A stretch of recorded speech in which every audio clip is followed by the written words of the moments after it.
Great, it's time now to inject a little culture into the show. Lord knows we could use some.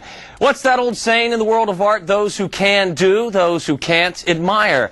Well, if you're like me, you can only draw stick figures. But this next gentleman you're about to meet is blessed with the ability to draw and paint. And some of his subjects just happen to wear the Indian head sweater. How about that? That's great. Television reporters cover the Blackhawks with a microphone and camera. Newspaper reporters cover the Hawks with a pen and paper. But Gerald Tibstra covers the Hawks in a truly artistic and creative way. I generally work on a commission basis, but sometimes I'll paint guys just because they're interesting guys or because I happen to respect them a lot. But usually I'm commissioned either by the team for commemorative or by the players themselves, or by anybody. I get a lot of commissions all over the world.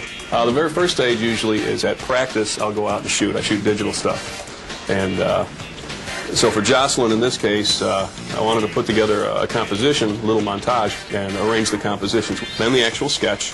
You can see the other images now sketched out down here. And now to this stage of doing the underpainting. And because this portrait is pretty much a full-size portrait, you want to get it done first to make sure that everything goes right with that. From photograph to completion, probably an hour's, probably about 30 to 35 hours. And so far, so good. So how do you go from being a high school art teacher to sketching and painting Blackhawk portraits? Well, Jerry didn't exactly do it with a cover letter and resume. Started back, I guess, in the late 80s or right around 1990. I did my first painting, one of Doug Wilson, when I first started learning how to do portrait painting.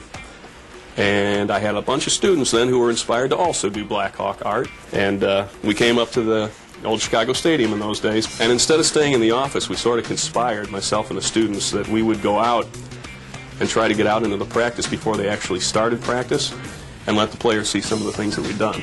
And we stuck to our plan. We snuck out on the ice just before Mike Keenan got out there.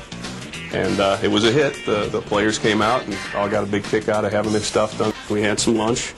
And he just said, you know, the players, I think they really liked the way you did their artwork. And he said, you know, we're trying to think about something we could do for players when they hit milestones. Do you think you'd be interested in doing some paintings for us when the players hit milestones? So that's basically how it started.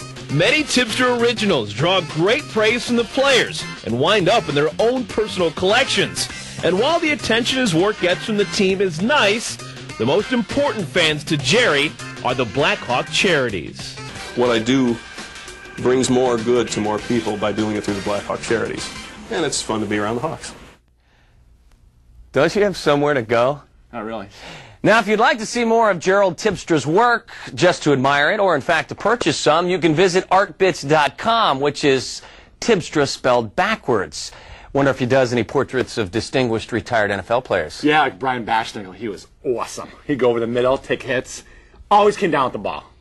Okay. Good old number 87, I think. I don't think so. All right.